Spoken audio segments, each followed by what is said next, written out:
कृष्ण प्रेम धारा ट्रस्ट प्रस्तुत करते हैं कार्यक्रम समर्पण।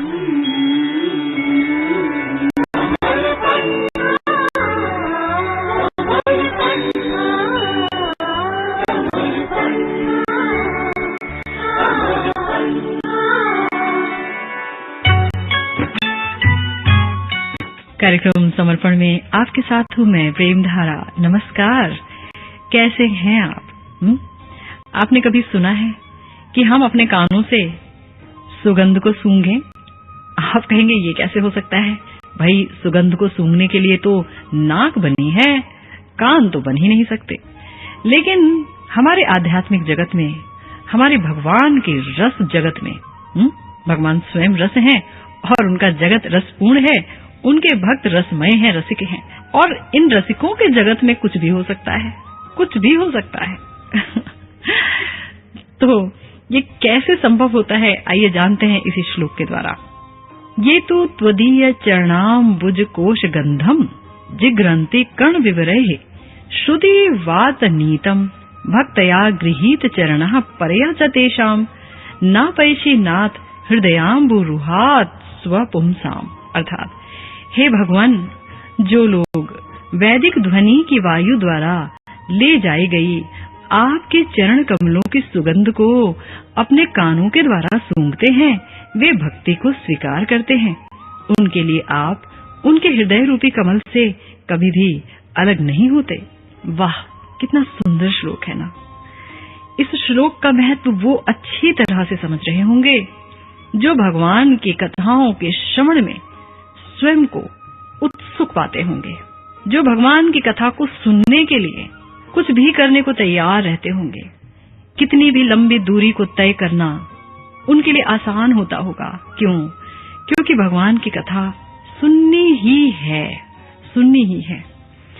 तो क्या बोला कि वैदिक ध्वनि यानी शास्त्रों की ध्वनि की वायु द्वारा ली जाई गई आपके चरण कमलों की सुगंध है, यानी कि भगवान का यशगान। यशगान क्या मैं अपने मन से करूं? मैं तो भगवान को नहीं जानती और न ही भगवान तुम्हारे यश को जानती। लेकिन बड़े बड़े ऋषि मुनि तो आपके यश को जानते हैं। उन्होंने तो आपका साक्षात्कार किया हुआ है और आपने स्वयं अपने बारे में वर्णन किया हुआ है अपने शास्त्रों में। तो उन शास्त्रों के आधार पर, शास्त्रों के शब्दों के माध्यम से, श्रुति स्मृति के माध्यम से जो आपकी कथाओं का श्रवण करता है, जो आपके गुणगान का श्रवण करता है, और याद रखिए शास्त्र का प्रत्येक श्लोक स्वयं भगवदमय है, भगवान से अलग नहीं है, भगवान ही है। प्रत्येक श्लोक में भगवान ही है, इसीलिए शास्त्र अपौरुषीय है। भगवान के द्वारा उनकी रचना हुई, रचना भी क्या अपौरुषीय है, भगवान ने हमारे लिए रचित करके दे दिया, वरना सब कुछ भगवदमय है। तो शास्त्र की ध्वनि की वायु द्वारा, यानी कि उस शास्त्र में से जो वायु निकली, उसमें क्या था? उसमें भगवान तो आपके चरण कमलों की सुगंध है, चरण कमलों की सुगंध से लबरेज है, पूरित है वो वायु। और वो वायु कहाँ गई? वो वायु यूं तो सब जगह मंडरा रही है, लेकिन ऐसी वायु को ग्रहण करने वाले कुछ खास रसिक हैं, कुछ खास हैं। सब लोग ग्रहण नहीं कर पाएंगे। क्यों? क्योंकि वो वायु सिर्फ कान द्वारा ग्रहण की जाती है, और कान शुद्ध होंगे तो ही वो वायु उसमें प्रवेश कर पाएगी। शुद्ध, हाँ, अगर कोई कान उत्सुक है और अशुद्ध है तो भी उस कान में वो वायु प्रवेश करके उस कान को शुद्ध बना देगी, भगवान की चर्चा सुनने लायक बना देगी। ऐसी उस वायु की महिमा है। तो रसिक भक्त अपने कानों से भगवान के चरण कमल की सुगंध को सूंघते हैं। इसका अर्थ क्या हुआ? इसका अर्थ ये हुआ कि जो महत लोग शास्त्र के माध्यम से भगवान को जान पाए हैं और फिर जिन्होंने शास्त्र में बताई गई विधि के द्वारा भगवान का अर्चन किया, वंदन किया, कीर्तन किया, भजन किया, भक्ति की नवधा विधि, जो नवधा विधि है उनका पालन किया, भक्ति के समस्त अंगों का पालन किया और भक्ति महारानी की उन पर कृपा हुई और उन्हें तब भगवान अनुभव में आए। परेशानुभव हुआ, परेशानुभव। जैसे ही भगवान का उन्हें अनुभव हुआ तो भगवान के चरण कमलों में उनका चित्त रूपी भ्रमर जाकर के टिक गया। अब वहां से अलग नहीं होना चाहता। अब वो शास्त्रों के माध्यम से जो भगवान की चर्चा उन्होंने पढ़ी, सुनी, वही चर्चा वो करते हैं बाकी सब लोगों से भी। क्या करें, क्या करें? भगवान के गुणों में एकदम प्रमत्त हो गए, डूब गए। बहुत सुंदर चर्चा है इस श्लोक में, जिसे जारी रखेंगे हम। सुनते रहिए समर्पण। आप सुन रहे हैं कृष्ण प्रेम धारा ट्रस्ट द्वारा प्रायोजित कार्यक्रम समर्पण। आप हमसे संपर्क कर सकते हैं इन्फो नंबर्स पर 9650164592 यानी 9650164592 9818231939 यानी 9818231939 9213414657 यानी 9213414657 और 9810397596 यानी 9810397596। अधिक जानकारी के लिए देखिए हमारी वेबसाइट www.premdhara.co.in। कार्यक्रम समर्पण में आपके साथ हूं मैं प्रेम धारा। हम चर्चा कर रहे हैं बहुत ही सुंदर श्लोक पर। ये तु त्वदीय चरणाम्बुज कोश गंधम जिघ्रन्ति कर्ण विवरेः श्रुति वात नीतम भक्तया गृहीत चरणः पर्या च तेषाम नापैषि नाथ हृदयाम्बुरुहात स्वपुंसाम। अर्थात हे प्रभु, जो लोग वैदिक ध्वनि की वायु द्वारा ले जाई गई आपके चरण कमलों की सुगंध को अपने कानों के द्वारा सूंघते हैं, वे भक्ति को स्वीकार करते हैं। उनके लिए आप उनके हृदय रूपी कमल से कभी भी अलग नहीं होते। देखिए, हम सबका हृदय हृदय है, लेकिन जो भक्तों का हृदय है वो हृदय रूपी कमल है, कमल। भगवान उनकी जो उपमा है कमल से दी जाती है। कमल जैसी उनकी आंखें, कमल जैसे उनके हाथ, कमल जैसे उनके चरण और कमल जैसा उनका आसन, इतना मुलायम आसन। और भक्तों का हृदय जो कठोर नहीं रहा, भक्ति कर करके मुलायम हो गया। पाषाण जैसी कठोरता समाप्त हो गई, मुलायम हो गया, नरम हो गया। ऐसे द्रवित हृदय में भगवान उस हृदय कमल पर आते हैं और आसीन हो जाते हैं। कभी अलग नहीं होते अपने प्यारे भक्तों के हृदय कमल से, कभी नहीं होते। क्यों? क्योंकि भगवान के चरण कमलों में इनका मन रूपी भ्रमर हमेशा अटका रहता है। बहुत सुंदर बात है। देखिए, मैं आपको बताती हूँ, ये जो संसार है ना, संसार का बंधन ऐसे भक्तों पर लागू नहीं होता। ये भक्त किसी बंधन में बेचारे बंध ही नहीं सकते। एक उदाहरण के द्वारा समझने का प्रयास कीजिए। आपने कभी ऐसे शराबी को देखा है जो कि मद पी करके अपनी होश को खो बैठा हो और चला जा रहा है बेहोश होकर के, और कभी उसका कपड़ा खिसक के गिर रहा है, कभी उसकी शर्ट खिसक के कहां गिर गई पता ही नहीं चला, और बस ऐसे ही सब गिरता चला गया, उसे होश ही नहीं। ऐसे ही जो भक्त हैं ना, जो भगवान की कथाओं में डूबे हुए हैं, जिन्होंने भगवान की कथा का पान करने का स्वभाव पैदा कर लिया है, जो भगवान की कथा के बगैर रह नहीं सकते, पीते हैं दिन रात, कानों से पीते हैं, डूबते हैं और भगवान की कथाओं में मत हो जाते हैं, मत पूरी तरह से उसमें डूब जाते हैं।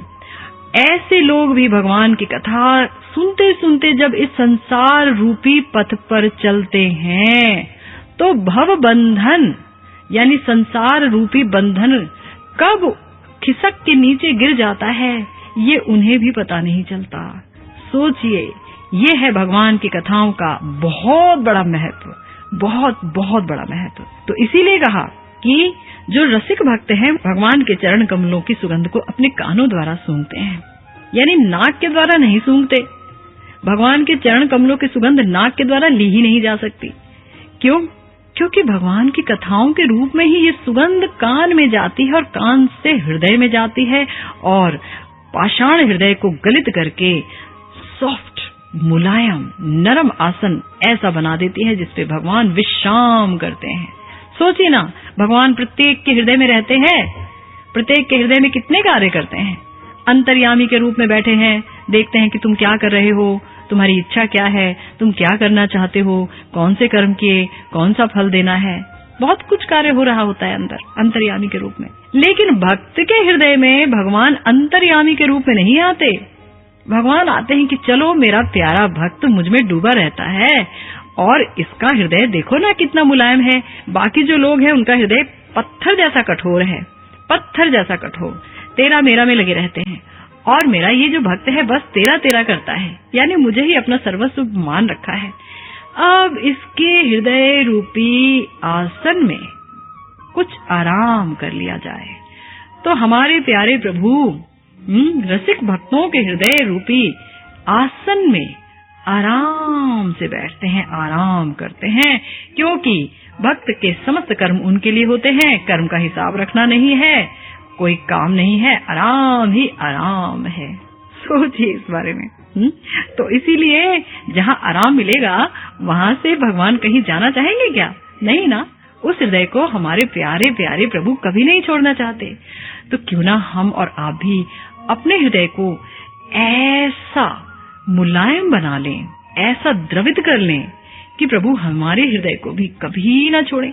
पर यह होगा जब हम भगवान के रसिक भक्तों के मुख कमल से उनकी सुंदर सुंदर कथाओं को पिएंगे, उसका पान करेंगे कानों के द्वारा, उनके चरण कमलों की सुगंध को सूंघेंगे कानों के द्वारा। याद रखिए, ये कान नामक इंद्रिय आपको भगवान से मिला सकती है। इसीलिए अपने कानों को अभ्यस्त करिए भगवत कथा रस का पान करने के लिए, और ऐसा आप कर सकें और मैं भी कर सकूं, इसी शुभकामना के साथ अब इजाजत चाहती है आपसे प्रेम धारा। नमस्कार।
ये थी कृष्ण प्रेम धारा ट्रस्ट की प्रस्तुति कार्यक्रम समर्पण।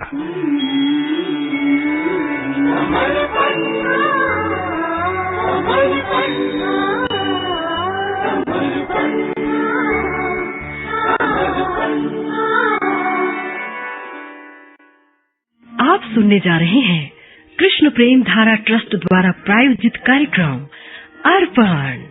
अर्पण अर्पण अर्पण अर्पण अर्पण अर्पण अर्पण अर्पण।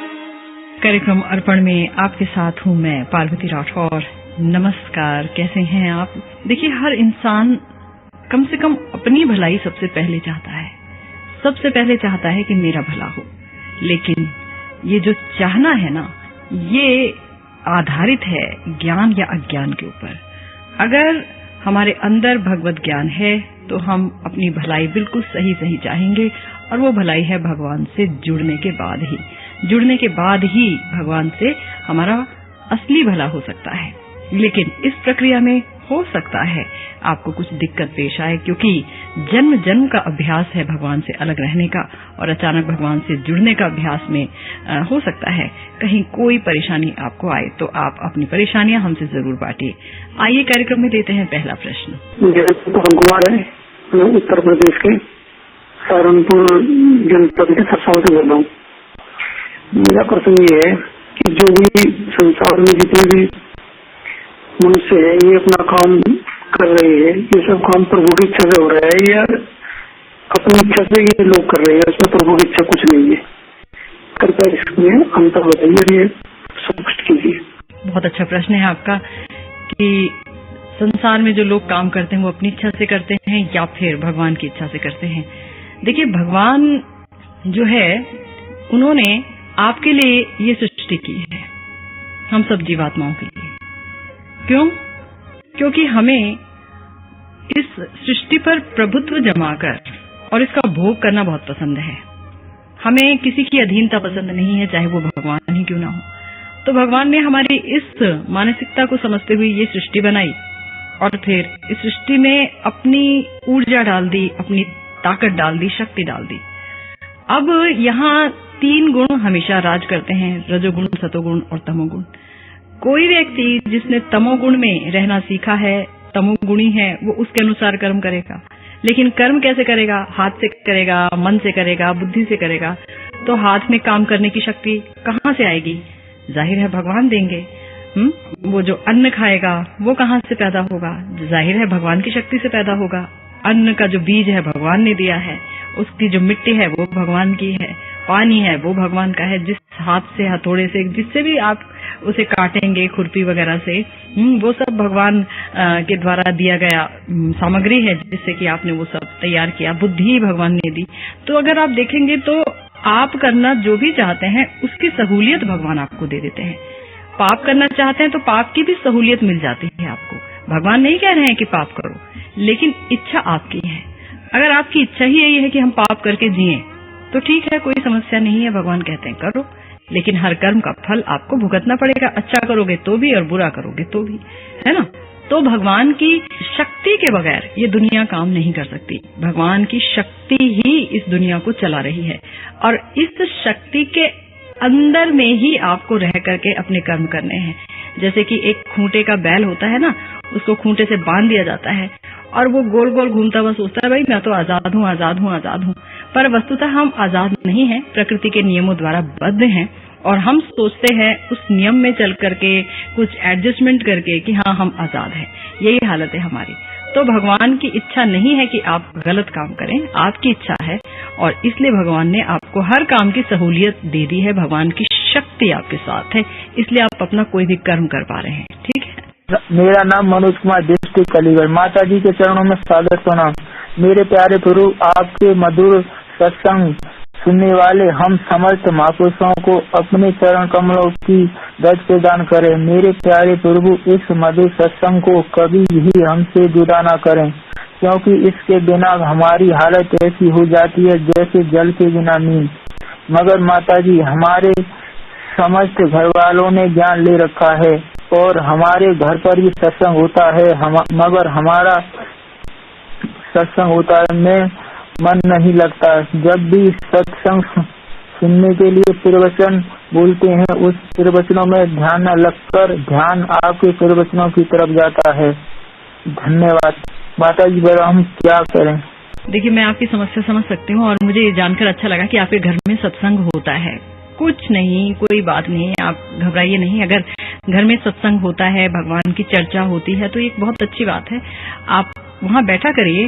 मन नहीं लग रहा है, इससे घबराइए नहीं। आप कभी ना कभी मन लगेगा जब आपकी भक्ति और अच्छी होती चली जाएगी, शुद्ध होती चली जाएगी। आपका मन जो है रेडियो में दिए गए प्रोग्राम में लग रहा है और आप इसे ही बारंबार सुनना चाहते हैं, जैसा कि आपने बताया, तो ये भी गलत बात नहीं है, क्योंकि ये हरि चर्चा है और हम शास्त्रों से ही श्लोक लेकर के आपको बता रहे होते हैं। जो कुछ हम जान पा रहे हैं वो सब हम आपके साथ शेयर कर रहे हैं।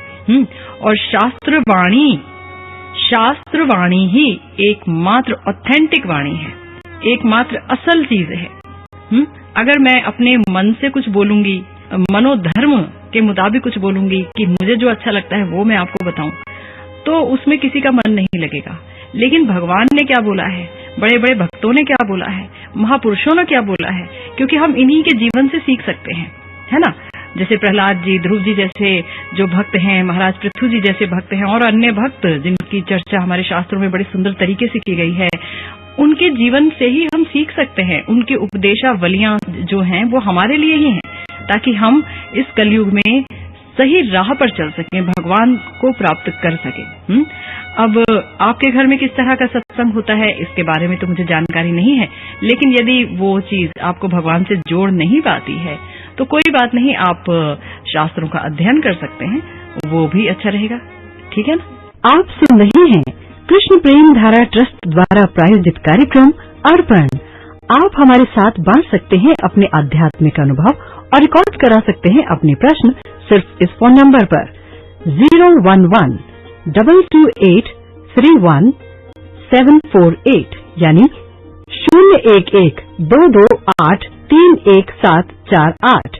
अन्य जानकारी के लिए कृपया डायल करें 8800380407।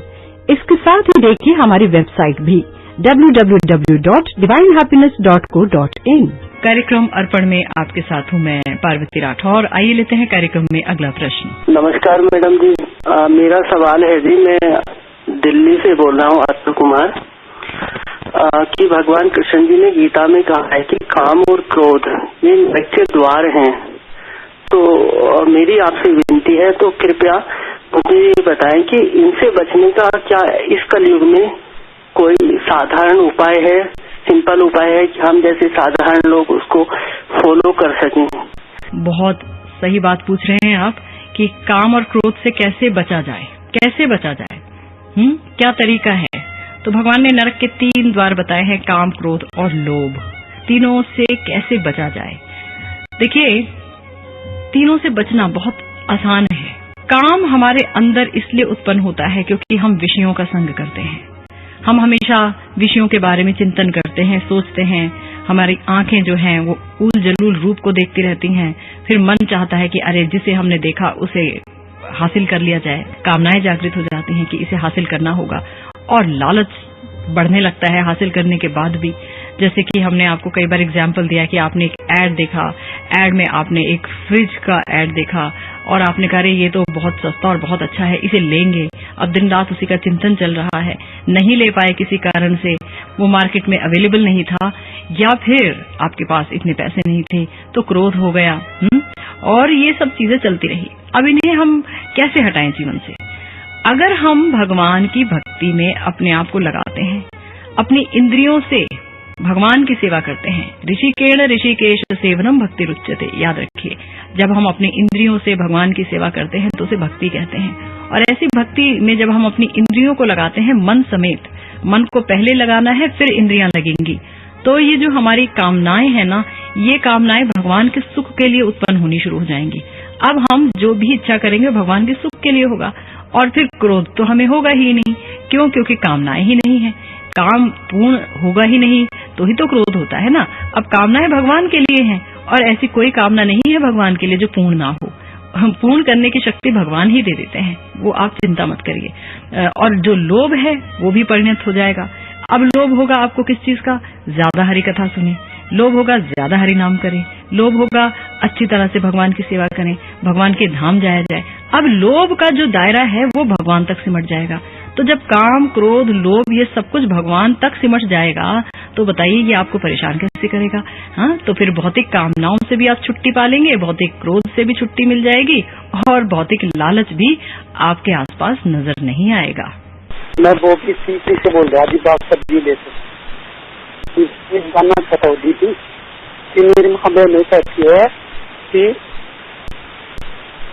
कि सवेर के वक्त झाड़ू लगाते हैं ना घर में, झाड़ू लगाते वक्त राम का नाम नहीं लेना चाहिए, और 12 बजे के बाद राम का नाम नहीं लेना चाहिए, राक्षसों की पूजा हो जाए। मेरे सवाल का जवाब दीजिए आप, फिर मैं आपके सवाल का जवाब दूंगी। मान लो हमारी मृत्यु रात के 12 बजे के बाद ही हो रही हो, तो क्या हम भगवान का नाम नहीं लेंगे?